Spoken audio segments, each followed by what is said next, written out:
Hi and welcome to Geeks for Geeks. Can I have a quick +1 in the chat if I'm visible as well as equally audible? Then we would start right away. Okay, let me just turn on a preview screen. Hi and welcome to Geeks for Geeks. Okay, sorry for the dual audio, that was due to my preview screen. Hi Lalit, how are you? I was waiting for you. Okay. Fair enough. So we would do a quick wait of 30 seconds and then we would start right away. Okay. So let's have a countdown of 0.5 minutes. Okay, fair enough. So hi Saurabh, how are you? Hi Chirag Goel, how are you? By the way, I also have a friend with title Goel.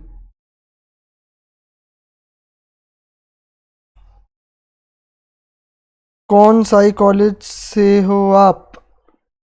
I'm from Netaji Subhash Engineering College, not from Netaji Institute of Technology, and not from NSIT, but from NSEC. Okay, Netaji Subhash. Okay, fair enough. Let's start. So today's question is very interesting. It is on an easy level question. If you are well accustomed with the binary tree, with the traversal and all, else it would be on a little bit medium side. Okay, the largest value in each level. Okay, and this is a tree problem, and this question appeared in Amazon. The success percentage absolutely very great, which I didn't expect, that is 80%. Okay, and the question is a one-liner question. So given a binary tree, okay, what is basically a binary tree? Binary tree, a tree is a graph that has n nodes and n minus 1 edges without any loops. Okay, so and it is a connected graph. So basically a particular node can have 0 edges, that it is a leaf node, can have 1 children left or right, can have 2 children. So it can have children from 0 to 2, not more, neither less than 0. Okay, fair enough. So we have the first one as 1, then we have 2, and then we have 3. Now we are told to find the largest value in each level. Now what is known as level? See, level is kind of known as, this is the first level. You can compare it or kind of link it towards the level of a particular apartment building. This is the second level. Okay, now this would be the ground floor. Suppose you are standing at this position and you want to get at this position only, and there is a lift present. So you would go to the ground floor. Ground floor has a value 0, and the next level, that would be the first floor. This is what you would do. Hey Samadhan Mashake. Okay, fair enough. Let me just copy this, and okay, let's see. So for level 0 we have only one value. So for level 0 the largest value would be 1 itself. एक ही value है, तो क्या उसमें करना? For level 1 we have two values. The first one is 2 and the next one is 3. So basically 3 is greater than 2 and it is the maximum value. So we would see that the next value is 3 itself. Okay, fair enough. Now let me just copy this and let me just paste this so that I don't need to draw it myself in the next time. So suppose this is the root of the tree. Root of the tree, you can kind of link it that you live here. Okay, so this would be the ground floor. Okay, yeah, so this would be the first floor, this would be the second floor. Okay, now the first floor, the maximum in the first floor is the 4 itself, there is no other loops, so it would be 4. Then we have 9 and 2, so basically 9 is our answer. Why? Because it has a later value, so 9. Then we have the third value as 3, 5, 7, so we can see that this value is the greatest, so we would say 7. So 4, 9, 7, this is the value that we are getting. Okay, now how do we do it? To traverse in the tree, we have, as there is no loop, so we can take help of depth first search, which is said as DFS. Okay, so basically how would the DFS be done? Okay, so let me just copy this test case and I would be more clear. So basically in the DFS what we would do is, okay, क्या करना है जरा ध्यान से सोचो. हम अगर मैंने what I told that I live on the ground floor and then I would start going up, go to each node and keep the maximum, and then I would make a vector and I would return it. This is what is said. How to say that I need a vector? Because it is given in the question and the return type is a vector. Fair enough. Now I would start from the first floor, okay, then I would say that what are the values that we are getting. First floor में ground floor में था, ground floor में देख ले कितने value है. Basically ground floor में सिर्फ रूट रहेगा तो वही एक वैल्यू रहेगा. देन फर्स्ट फ्लोर में जाऊंगा, जो सबसे मैक्सिमम वैल्यू होगा उसको लेऊंगा और उसको रख दूंगा कि हाँ भाई फर्स्ट फ्लोर का ये वैल्यू है.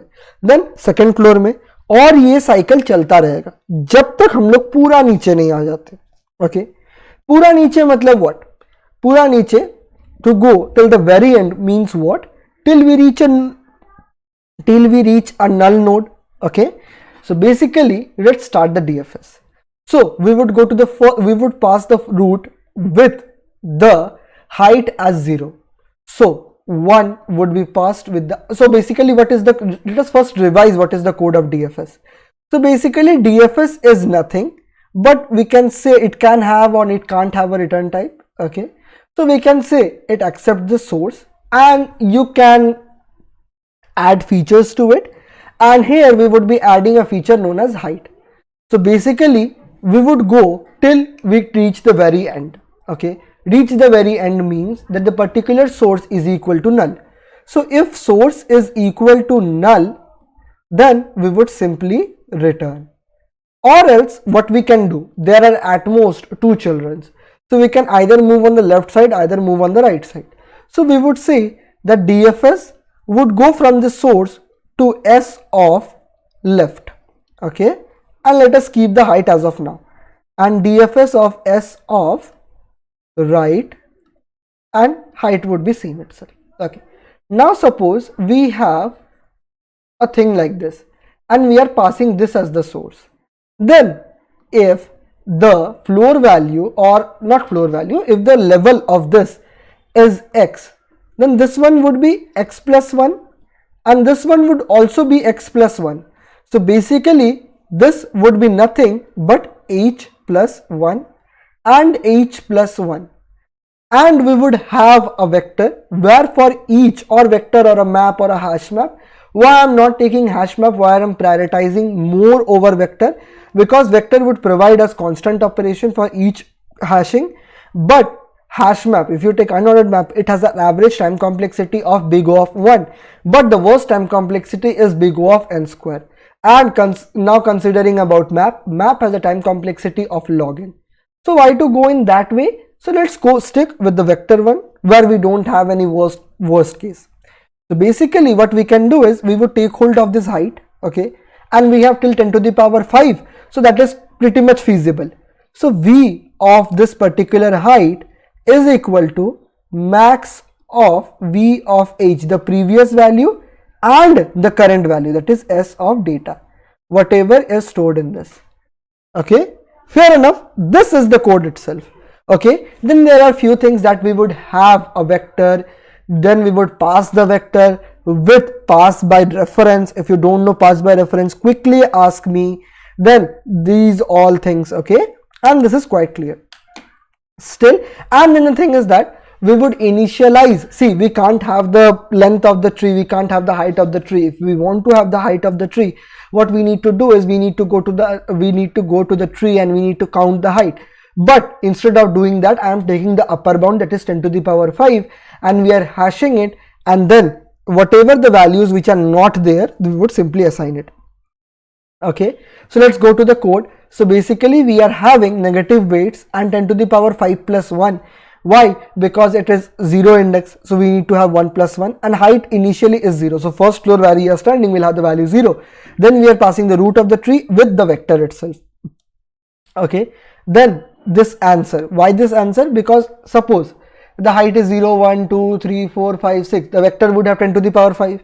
But suppose the length of the height of the tree is just 2. So it would store only till this point, and we want only till this point. So what we are doing is we are after us getting the values, we are all the values which are non-negative, we are pushing that only and we are returning that to avoid any confusion or getting any wrong answer. Now this is the whole code itself, and tell me the point at which you are not able to understand. I would be more than happy to explain you again. Just tell me the point where you are not able to understand. Let me make it 1 minute and then we would be good to go. Okay, pass by reference is only in C++, right? I am not well accustomed to other languages, but in JavaScript it is there. Adding and sign before the DP array, yeah, absolutely. It is not DP, don't always like DP. And how to do it in Java? Just connect with me on LinkedIn, because I know how to do in Java, but I'm not sure that this is the correct way or not. So I just need to be just a little bit sure. Okay, so tell me if things are clear to you or not, else I would just end this stream after this timer is over.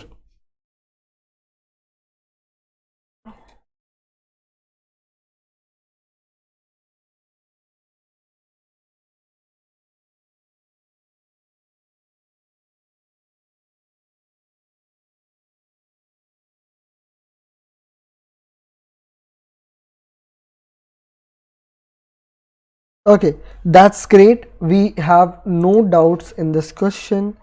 That's it for today. Thank you and have a nice day.